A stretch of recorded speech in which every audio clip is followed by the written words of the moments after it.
अस्सलाम वालेकुम। आज मैं टूटी फ्रूटी बना रही हूँ। टूटी फ्रूटी ये मुख्तलिफ़ डेज़र्ट्स में इस्तेमाल होती है, जैसा कि बिस्किट में, केक्स में और आइसक्रीम या और भी बहुत सारे डेज़र्ट में इस्तेमाल होती है। तो अब आज हम टूटी फ्रूटी बनाएंगे और फिर मैं इससे आपको मुख्तलिफ़ चीज़ें बनाना भी सिखाऊंगी। तो चलिए बनाना इसे शुरू करते हैं। और इससे पहले आपको चीज़ें बताती हूँ कि इसके लिए हमें किन किन चीज़ों की ज़रूरत है। मैंने एक कच्चा पपीता लिया है। ये बिल्कुल रॉ होना चाहिए। और ये 800 ग्राम्स का मैंने एक कच्चा पपीता लिया है। 2 कप चीनी ली है, 2 कप ही पानी हम डालेंगे। थोड़ा सा लेमन जूस चाहिए होगा। Half tea spoon vanilla essence है। और 3 मैंने फूड कलर्स लिए हैं जो येलो, रेड और ग्रीन हैं। तो सबसे पहले पपीते का छिलका उतार कर तो इसकी कटिंग करते हैं। तो पपीते को पहले मैं पील कर लूँगी।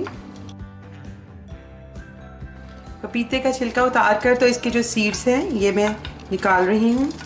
अब मैं इस तरह इसको लॉन्ग पीसेस में काट लूँगी और जो इसका ये अंदर वाला हिस्सा है ये सारा हटा दूँगी। तो इसके भी 2 पीस कर लेते हैं, क्योंकि हमने छोटे छोटे साइज़ के टूटी फ्रूटी बनाने हैं। तो मैं अब इसको छोटे छोटे पीसेस में इस तरह काट लूँगी।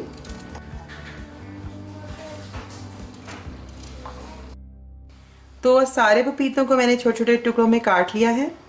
अब मैंने एक पैन में पानी बॉयल होने के लिए रखा है और पानी बॉयल हो जाएगा तो इसमें हमने इसको 5 मिनट तक के लिए ब्लांच करना है। तकरीबन 5 मिनट के लिए बॉयल करेंगे इसको। तो पानी में बॉयल आ गया है। अब मैं इसमें ये पपीते डाल दूंगी और अब हम 5 मिनट इसको पका लेंगे। अब 5 मिनट हो गए हैं तो मैं फ्लेम ऑफ कर देती हूँ और 5 मिनट इसी तरह इसी पानी में गर्म में इसको रखूँगी और फिर इसको छान लूँगी। 2 कप चीनी और 2 कप पानी मैंने डाला था पैन में और अब चीनी जो है तकरीबन पानी में घुल गई है। चीनी पानी में अच्छी तरह घुल जाएगी तो मैं इसमें पपीते के पीस डाल दूँगी। ये देखिए, ये पपीते के पीस इस तरह ट्रांसपेरेंट हो जाने चाहिए। 5 मिनट मैंने इनको पानी में बॉईल किया था और 5 मिनट उसी पानी में रखा था। तो ये देखिए इस तरह होने चाहिए। अब चीनी पूरी तरह पानी में घुल गई है तो मैं इन पीसेस को ऐड कर दूंगी। और अब हमने इसको शीरे के गाढ़ा होने तक पकाना है। इसमें तकरीबन 7 से 10 मिनट लग जाएंगे। इसका फ्लेम मीडियम टू हाई है और मैं अब इसको पका रही हूँ। तो दरमियान में थोड़ी देर बाद चम्मच हिलाते जाएंगे और ये पकता जाएगा, शीरा भी गाढ़ा हो जाएगा। तो तकरीबन 12 मिनट हो गए हैं और अब ये शीरा काफ़ी गाढ़ा हो गया है। तो ये इतना गाढ़ा नहीं होगा कि बिल्कुल खुश्क हो जाए, या फिर ये ऐसा नहीं होगा कि इसमें कोई तार वगैरह बने। लेकिन अगर आप हाथ के ऊपर इसको थोड़ा सा लेकर थोड़ा ठंडा करके देखें तो आपके हाथों पे चिपकेगा। बस ये इतना ही इसकी निशानी है कि ये तैयार है। तो अब मैं इसका फ्लेम ऑफ कर दूंगी। अब मैं इसमें 1 टेबलस्पून लेमन जूस डालूंगी जिससे इसका बड़ा अच्छा खट्टा मीठा टेस्ट आएगा। और फिर इसमें half tea spoon vanilla essence डालूंगी। इसको मिक्स कर लूँगी। तो चलिए अब इसको मैं बराबर के 3 हिस्सों में डिवाइड कर देती हूँ और शुगर सिरप भी साथ ही इसके साथ ही जाएगा। आप चाहे तो ये जो इसका कलर है आप इसी तरह बगैर कोई कलर डाले ऐसे भी एक हिस्सा रख सकते हैं। चलिए मैं अब इनमें कलर ऐड कर देती हूँ। इसमें मैं रेड कलर ऐड कर रही हूँ और कलर बहुत हल्का नहीं डालेंगे ताकि अच्छी तरह से कलर इसके अंदर मिक्स हो जाए। इसमें ग्रीन डाल रही हूँ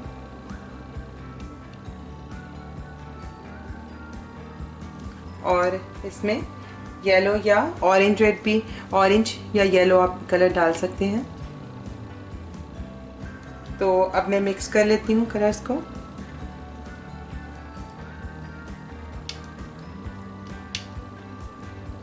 तो येलो और ग्रीन कलर मुझे थोड़ा लाइट लग रहा है तो मैं थोड़ा सा और ऐड कर दूंगी।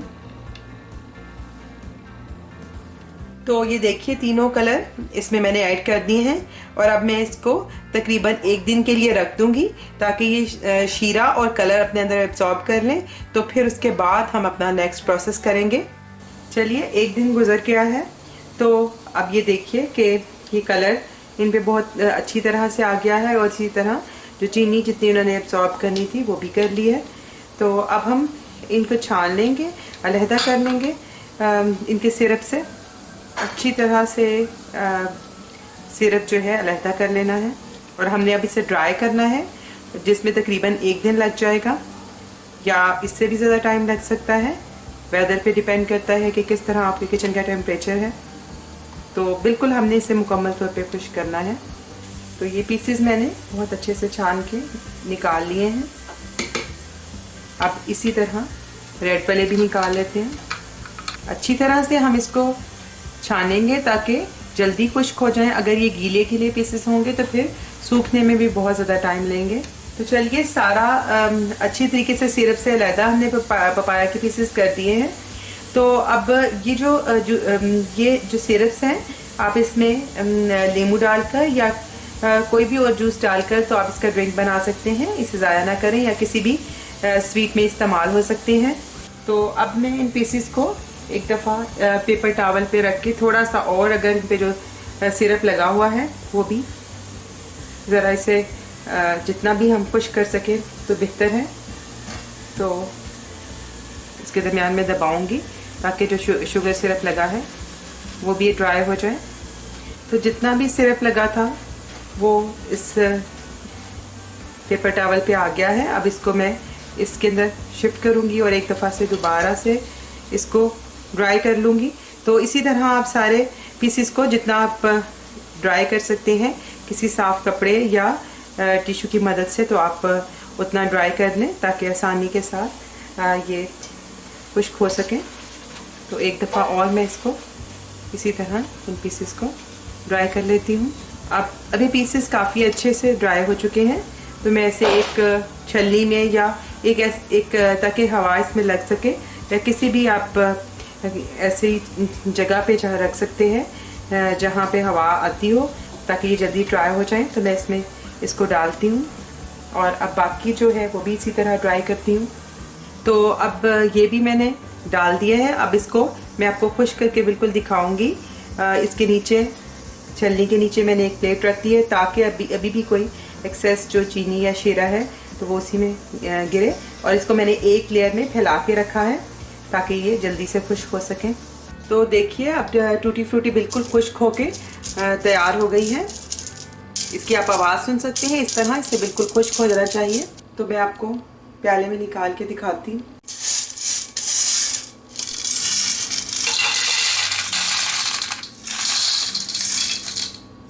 तो ये टूटी फ्रूटी तैयार हो गई है जिसे हम बहुत सारी चीज़ों में इस्तेमाल कर सकते हैं और मैं भी आपको इससे मुख्तलिफ चीज़ें सिखाऊंगी। अगर आपको मेरी ये रेसिपी पसंद आई हो तो ज़रूर आप इसे लाइक करें और मेरे चैनल को सब्सक्राइब करें। बेल आइकन को भी क्लिक कर दें जिससे आपको मेरे आने वाली हर वीडियो फ़ौरन मिल जाया करेगी। आइंदा आपके साथ किसी नई रेसिपी के साथ फिर मुलाकात होगी। उस वक्त तक के लिए अल्लाह हाफिज़।